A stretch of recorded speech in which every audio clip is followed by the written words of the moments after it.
Halo semuanya, perkenalkan nama saya Petra Vigiliwana Johnson Laritembun. NIM saya adalah 1152000100. Saya dari Prodi Ilmu Komunikasi, Fakultas FISIP, yaitu Fakultas Ilmu Sosial dan Ilmu Politik.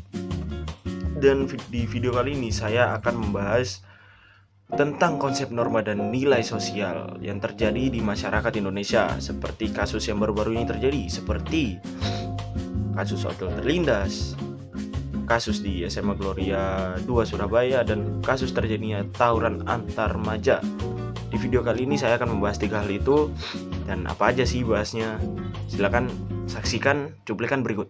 Selama ini ku nanti yang ku berikan datang berbalik.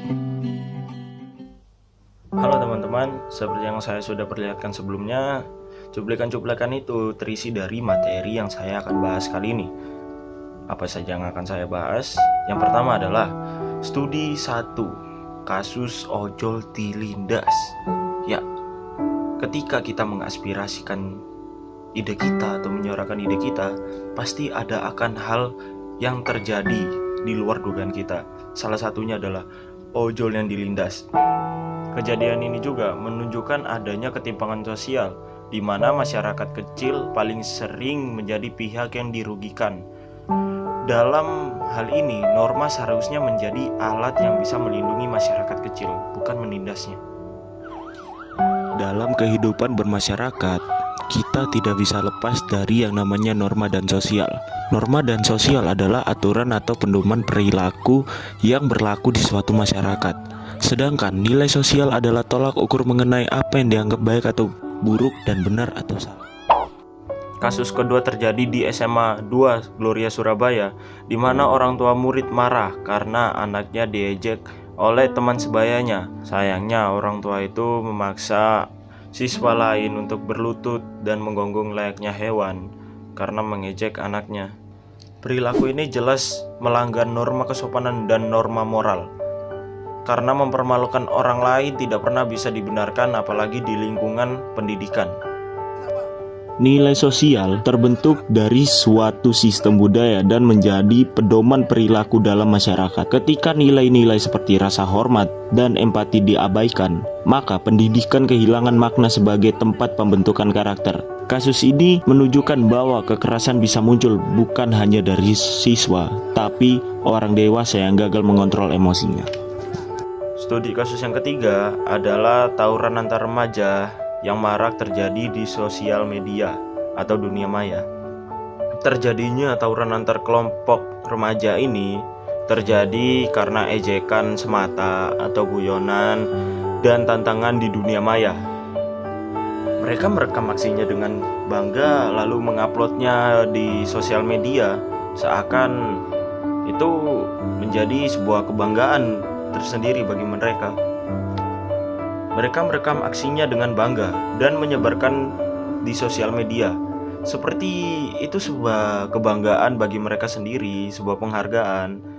Tapi sebenarnya tidak sama sekali.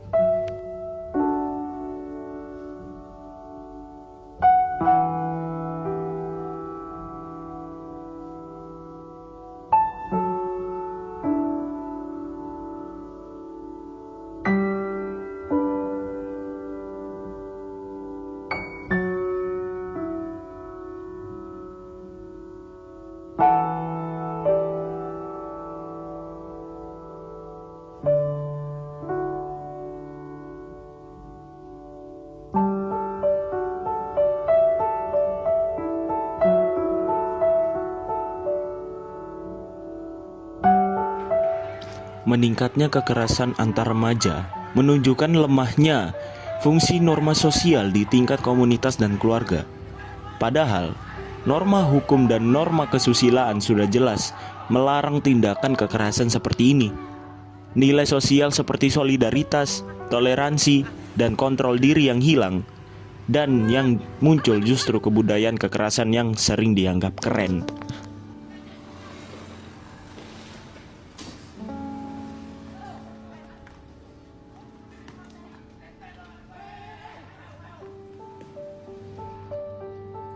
Kalau kita lihat dari ketiganya kasus ini, semuanya punya benang merah yang sama, lunturnya penerapan norma dan nilai sosial dalam kehidupan masyarakat. Dari ketiga peristiwa tadi, kita bisa menyimpulkan bahwa nilai dan norma sosial adalah fondasi utama dalam kehidupan masyarakat. Kalau nilai seperti keadilan, empati, dan rasa hormat dijaga, maka kehidupan sosial akan berjalan damai dan seimbang. Tapi, kalau nilai itu diabaikan, maka yang muncul hanyalah konflik, kekerasan, dan perpecahan. Sebagai generasi muda, kita punya tanggung jawab untuk menegakkan kembali nilai kemanusiaan, dimulai dari hal kecil, menghargai, memahami, dan mengendalikan diri. Jangan tunggu jadi korban atau pelaku untuk sadar pentingnya norma sosial. Mari kita jaga moral, karena tanpa moral, manusia kehilangan kemanusiaannya.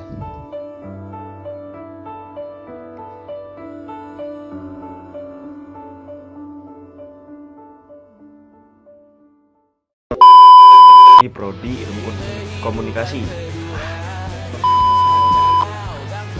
Selamat. Di mana norma kesopanan dan sayangnya orang tua itu memaksa